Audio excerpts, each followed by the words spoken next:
All right, everyone, welcome to week 5, our last lecture before our midterm. It's gone by pretty quickly for me. I don't know how it's going for you. Let me know.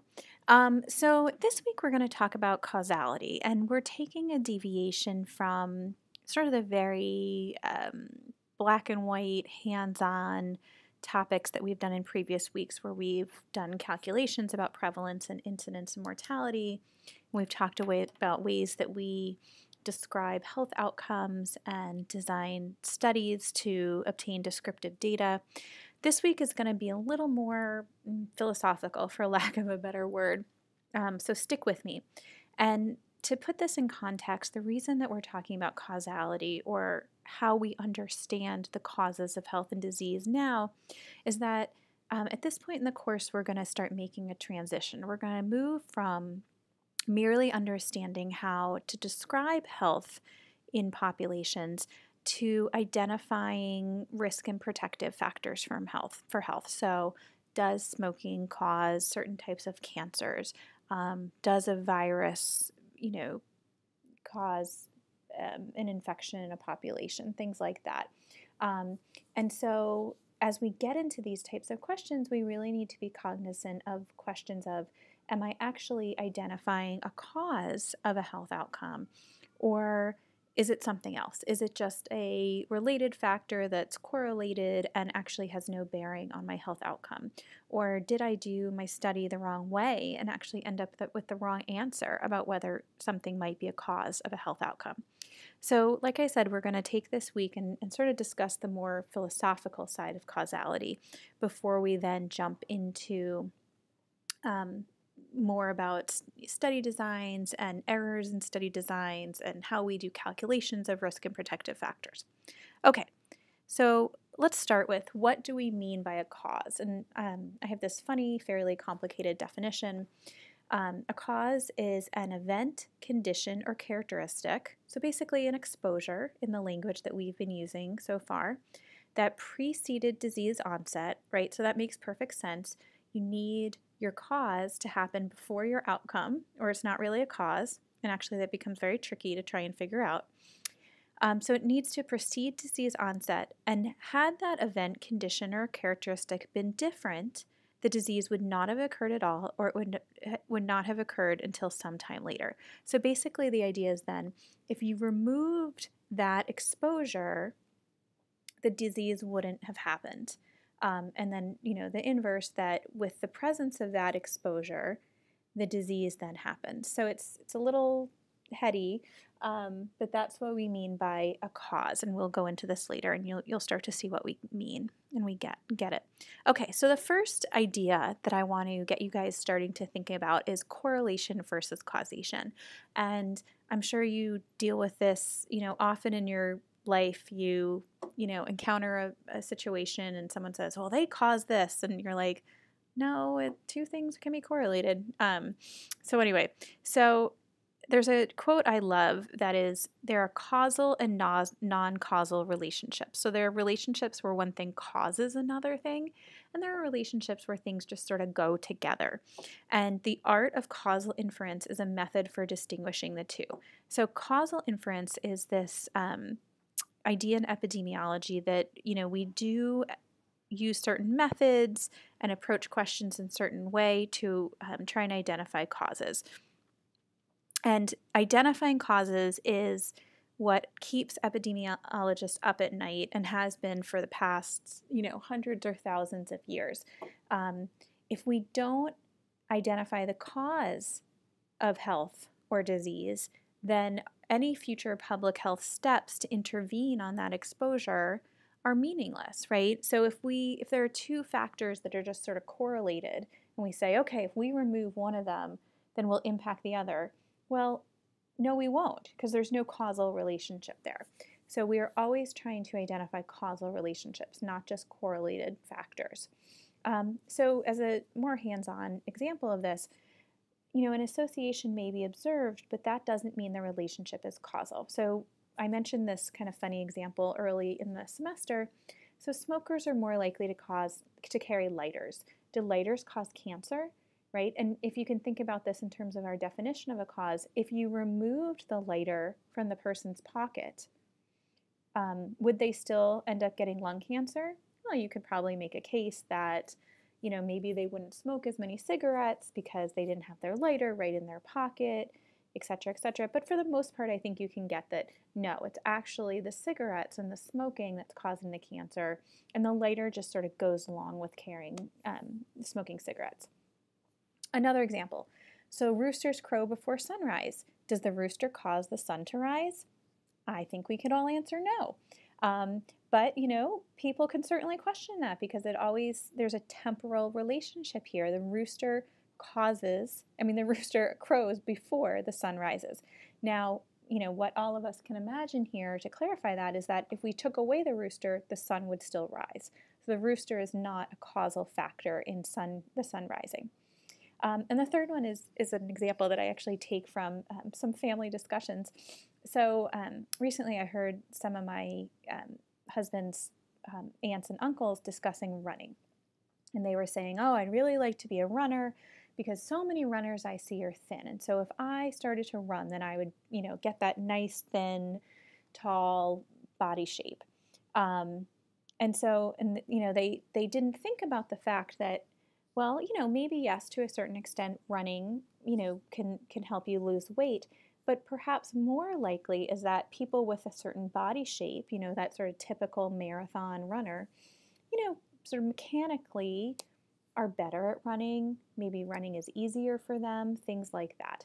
So in this case, the thinness, there's certainly a case to be made that the thinness contributed to the person running. It wasn't that the running caused the thinness.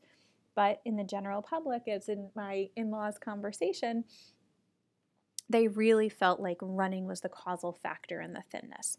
Okay, so we all want to identify causes because the idea is then if we intervene on those causes, then we can stop the health outcome from occurring. But we're limited in our ability to identify causes because of the ways that we conduct studies or must conduct studies. So we'll talk about later, sometimes you just can't do the ideal study to identify the causes of a certain disease. They're unethical, they're unfeasible, no one would sign up for such a horrible thing. You can't get an exposure to happen, right? You can't get a natural disaster to happen exactly when you want it. So we're limited in the ways that we can identify and study causal relationships. Another big problem, and this is what we started talking about a few weeks ago with confounding, is that oftentimes exposures cluster together, and separating out, one exposure versus another as a causal factor is very, very difficult. We can think about, again, smoking and drinking alcohol and perhaps having a poor diet. Certainly those things occur in the absence of others in some cases, but for the most part, a lot of health behaviors tend to cluster together, and it becomes very difficult in terms of our data to be able to tease apart, okay, I just want to know the effect of smoking on my health outcome, and I want to sort of remove the fact that smokers are also drinkers and also may have a high-fat diet. And finally, we're limited in our ability to identify causes because errors come up in the way we conduct studies, and we're going to talk about these errors after the midterm. They're not errors, certainly everyone makes mistakes, but there are consistent errors in the way we conduct studies that oftentimes, most times, almost all times, you don't see until after the fact, and we'll sort of discuss what those errors are that limit our ability to identify causal relationships. Okay, so this little cartoon talks about this idea of correlation versus causation. So this one guy says, another huge study found no evidence that cell phones cause cancer. What was the WHO thinking? And then this guy says, I think they just got it backwards. Huh? Well, take a look. So what they did is they tracked over time and plotted cancer incidence and then the number of cell phone users. And actually what they're saying is that the cancer incidence started to rise before cell phone users. So perhaps cancer ends up causing cell phone use. And then he says, you're not there so many problems with that. Just to be safe, until I see more data, I'm going to assume that cancers cause cell phones.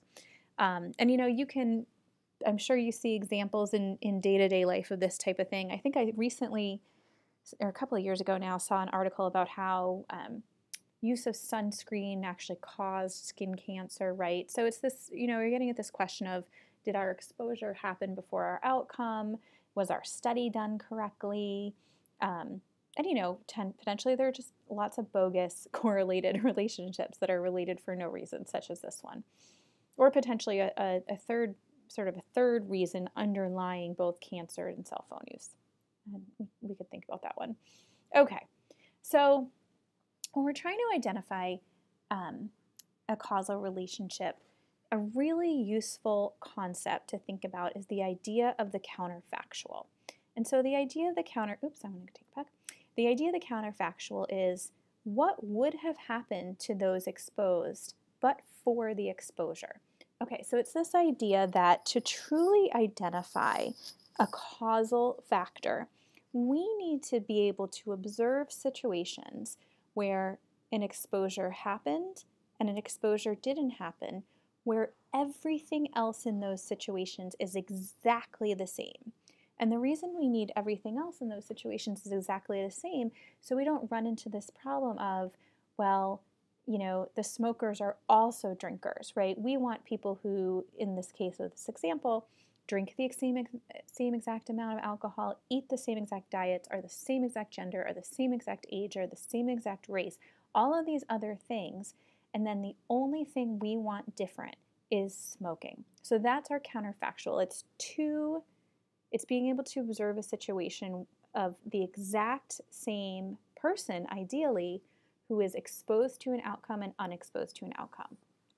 All right, so, and it's been many, many years since I saw this movie, but if you guys have seen the movie Sliding Doors, it sort of signifies this idea, right? Because I think this is a time when it would be helpful to have an in-class discussion because you guys would remind me of what's in the movie. But right, the idea of this Gwyneth Paltrow's life, in one case she makes the train, and then in the same exact case she doesn't make the train, and her life takes on dramatically different turns. And so that not making the train is her exposure, and we can know that that caused wildly different outcomes because everything else except those train doors closing whereas it was the same in her life. So I also think, I haven't read the Harry Potter stories, but people have told me there's a situation in Harry Potter where one thing is different and then, different outcomes occur, so you can know that that one thing was a causal factor in those different outcomes. Another close but not quite example is Groundhog Day, right? So another old movie where Bill Murray wakes up to his alarm on Groundhog Day and relives everything over and over.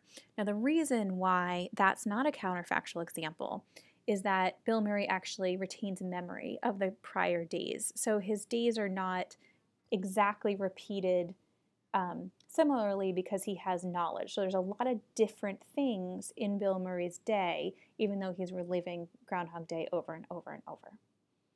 Okay.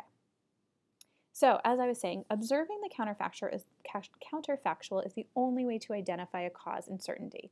So what we mean by the counterfactual is what would have happened to those exposed if they were not exposed. So some examples in terms of health, not in terms of movies, are, would an individual have asthma if the only thing different in their life was that they did not live in substandard housing?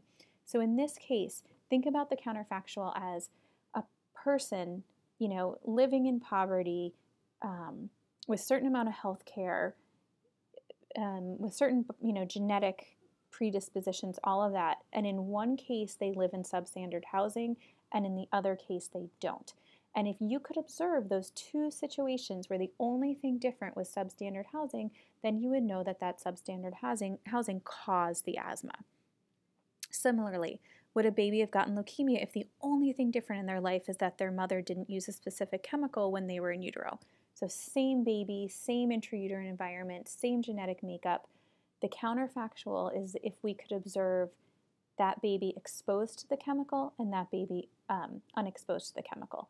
Now, Obviously not possible, right? This is sort of a fantasy world, only in the movie situation, because we can never observe the same person in one case exposed to something and in another case unexposed to something, and have that exposure be the only thing different. Okay, so now the counterfactual is sort of the ideal kind of mental game that we can play as to how we could identify the causes of health and disease. But the problem is the majority of epidemiological studies are observational. That means we observe people and the way they live and the things they sort of happen to be exposed to, and we see what happens to them. And most often we observe different groups of people. So those who are exposed to something and those who are unexposed to something, and we generally look and see what happens to them over time, those two groups who are exposed and unexposed. We can't observe the same person exposed to something and unexposed to something because you can't have the same person exposed to smoking and not exposed to smoking. They either are or they aren't. You can't have that with genetic propensities, things like that. And so the problem is when we tend to observe people just sort of in their environment who are naturally, some are exposed and some are unexposed, is that we can't separate that out, the exposure, from the variety of other reasons that individual may have been exposed. Back to the smoking and alcohol example. When we just watch the health outcomes of smokers and watch the health outcomes of non-smokers, we don't have control over the fact that the smokers are much more likely to be drinkers. So now there's two things different in their two groups. There's smoking and drinking, not just smoking. So this is a fundamental problem in our epidemiologic research, and something we spend a lot of time trying to overcome is how do we make my group that's exposed to something and my group that's unexposed to something equal across all the potential other things that go along with that exposure. So we're going to learn towards the end of the semester about randomized controlled trials. You guys have probably been, I was about to say, exposed to them before. You can think about, you randomize people and you give one person a drug and you give the other person a placebo. That's sort of the typical randomized trial. So that type of study design, which we're going to learn about, provides stronger evidence for causality because we get to control who's exposed and unexposed to something.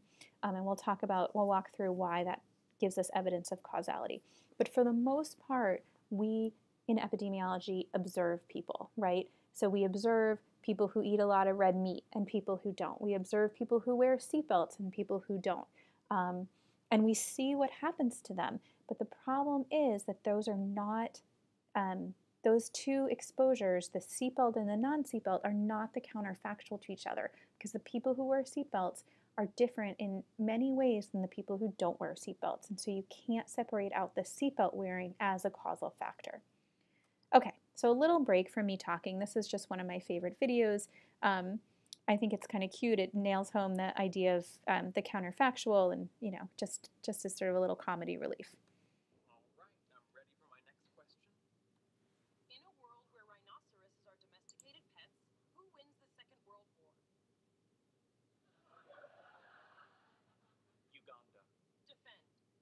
Kenya rises to power on the export of rhinoceroses. A Central African power bloc is formed, colonizing North Africa and Europe. When war breaks out, no one can afford the luxury of a rhino. Kenya withers, Uganda triumphs. Correct. My turn. In a world where a piano is a weapon, not a musical instrument, on what does Scott Joplin play the maple leaf rag? Tuned bayonets. Defend. Isn't it obvious? You're right, my apologies. What the hell are you guys playing? It's a game we invented. It's called counterfactuals. We postulate an alternate world that differs from ours in one key aspect, and then pose questions to each other. It's fun for ages 8 to 80. Join us. All right, I like a good brain teaser. Give it a whirl. You're in luck. This is an easy one. In a world where mankind is ruled by a giant intelligent beaver, what food is no longer consumed? The BLT where the B stands for beaver? Leonard, be serious. We're playing a game here.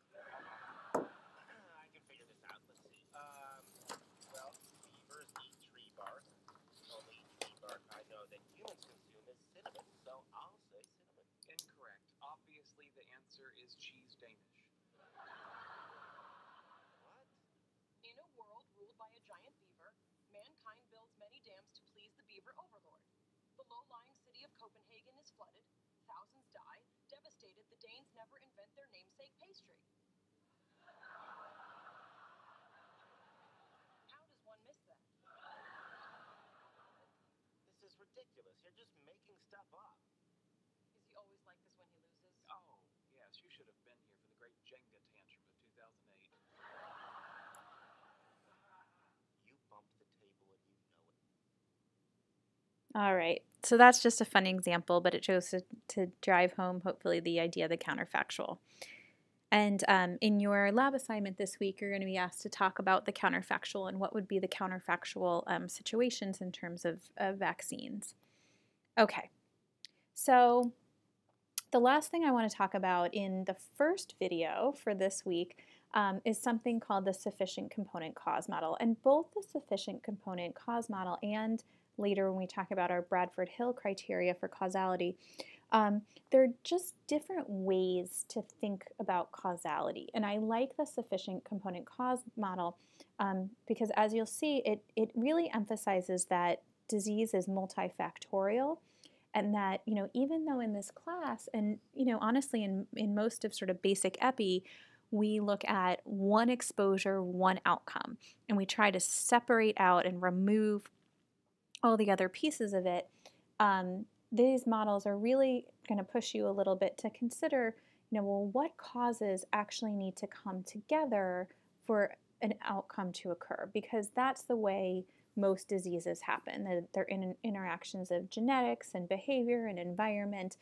For example, people always say, oh, well, I don't know if smoking causes cancer. My 100-year-old grandpa smoked. Well, just because your 100-year-old grandpa smoked and lived to 100, just because that was your grandpa doesn't invalidate that smoking causes cancer. It just means that he may have other protective factors going on in his biology or behavior that didn't come together with smoking to end up with, say, a cancer outcome. Okay, so many health outcomes have multiple contributing determinants that act together to bring upon a change in health state. So one example to think about here is, an elderly woman breaks her hip from falling down the ice and steps. What caused her hip fracture? And you guys, if you take a minute to think about this, can probably think about there are a lot of pieces that are interrelated that sort of needed to come together for that woman to fall down and break her hip on the icy steps. It wasn't just one thing being different. So you can think about, also a whole, all different sort of levels of causes, so we may think about, okay, that woman, lives in poverty, and so she has very old and substandard housing, and her steps are very steep. And she rents, and so her landlord was wasn't very good about cleaning up the ice. And that morning, the temperature dropped below freezing, and there was precipitation on the steps. And that woman walked out of her house at 8 a.m. instead of her usual 10 a.m. because she had a doctor's appointment. And that woman had arthritis because, she had a history of low calcium consumption as a child, right? We can go on and on and on and really form a web, and this is sometimes referred to as the web of causation, of all these factors that came together at this moment. And potentially without one of those factors, she may not have fallen. If her landlord was there to clean off the steps, she'd be fine even with her osteoporosis and her steep steps.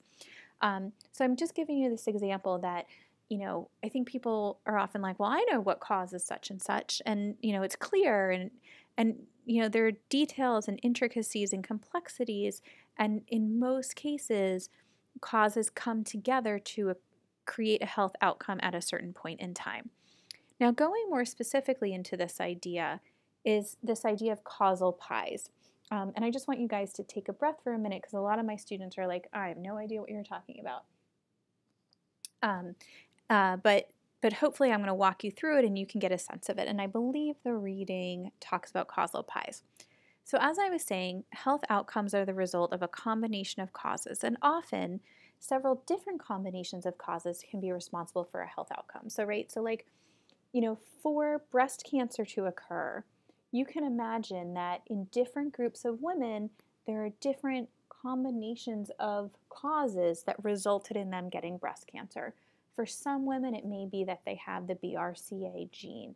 For other women, it may be that they have another gene that's not even known about to cause breast cancer. For others, they may have had exposure to a toxin. For others, they may have had, a diet low in fruits and vegetables, etc., etc. And, these combinations of causes come together in different ways in different women. And that's what we're going to be kind of getting at with our causal pies. So if we consider the causes of disease to be a pie, right, and every slice is a component cause, a piece of that pie, different, what am I trying to say here? Sorry about that. Different pieces come together differently. So I'm going to give you some vocabulary around this. So component causes are the pieces of the pie. It's the minimum set of conditions that come together to cause the health outcome to occur. So in the case of our woman falling down the steps, the components that needed to come together for her falling down the steps, let's say, were icy steps, osteoporosis, and her having a doctor's appointment that morning, right? Those pieces of the pie came together to create the outcome. Then some component causes are necessary causes, and without that piece of the pie, the health outcome cannot occur. So, and what that means is that if you remove that necessary cause, that pie will never be complete. And then finally, there's something called a sufficient cause. And what a sufficient cause is not an individual piece of the pie, but it's a whole pie. It's the idea that the component causes come together. Some of them may be necessary for the health outcome to occur. And then that pie is complete. And that is a sufficient cause of the health outcome. The health outcome occurs when that pie is complete. Some things to think about if you're still following me well enough with component causes. Our component causes can act really far apart in time, right? So our woman falling down the steps, one of the component causes was her osteoporosis due to low calcium consumption. So that occurred early in her life, but it's still a cause way back in time. It's still a cause of her falling down the steps. And then also blocking the action of any component cause prevents the completion of the total pie, the sufficient cause, and prevents the disease by that pathway. So this is really important for public health. The idea that, if you need all of those pieces of the pie to come together to cause the outcome, public health can think about, what pie pieces can I intervene on? What's sort of the lowest hanging fruit that I can remove that can then block the action and stop the outcome. So, say in a case where there's a pie where, let's think about this, a genetic factor in combination with sugar intake causes a health outcome. Well, you can't intervene on the genetic component cause, but you can intervene on the sugar intake component cause. So public health people, practitioners and researchers can make decisions that this is able to be intervened on, and I can block that pie from becoming whole and stop the health outcome. I keep thinking that maybe there's some video game where you can sort of I can demonstrate blocking a piece of the pie. Okay. The last important thing to think about in terms of causal pies is that the prevalence of the component causes directly affects the incidence of disease. So what I'm saying here is that, in different, the best example of this I have is in different countries, there's a different prevalence of certain component causes, right? So for example, in the US, let's think about HPV and then cervical cancer. In the US, we have certain strains of HPV which are very prevalent, but that may not be prevalent or that are not as prevalent in Africa. So if a strain common in the US of HPV is a component cause of cervical cancer, we're going to see a lot more cases of cervical cancer in the US because that piece of the pie is there a lot. Meanwhile, in Africa, they may have all the other component causes, but they're not going to get that final piece of the pie that's that strain of HPV, so they're not going to see the same incidence of cervical cancer. Okay, if you've been following me up till now, good job. Okay, so here what we have are the examples of 3 sufficient causes, 3 different pies. And you can see in one case, my outcome here is oral cancer. So these are all sufficient causes. The combinations of all of these pieces of the pie can cause oral cancer. So what this is showing you that, if this were the universe of sufficient causes, there are 3 pathways that someone could develop oral cancer through. The first being a combination of tobacco and alcohol use, not having dental visits, and age. In another sufficient cause, we can add in HPV and genetics. And then in a third, we have a different combination. And the idea is that among some populations, when all these component causes come together, then you end up having your health outcome. And so we can, if we knew our sufficient causes for all of our diseases, we could decide, well, where do we need to intervene, right? We can't prevent people from aging. We can perhaps prevent people from not having a dental visit. So I can remove this piece of the pie through public health strategies to efficiently then knock out this sufficient cause and never allow the health outcome to result. Okay, so I hope you guys are starting to get this. And keep in mind that this is, again, sort of a philosophical argument that, epidemiologists don't necessarily go around and start to say, oh, what does my pie look like and what pieces do I have?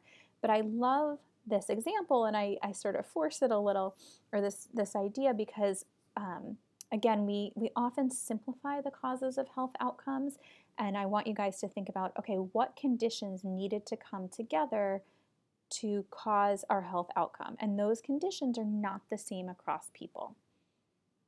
Okay, and of course we're not talking about this kind of pie, although I think that's kind of funny. All right, so we're going to continue on video number 2 with the Hills tenet. I'll give you guys a breather. Thanks.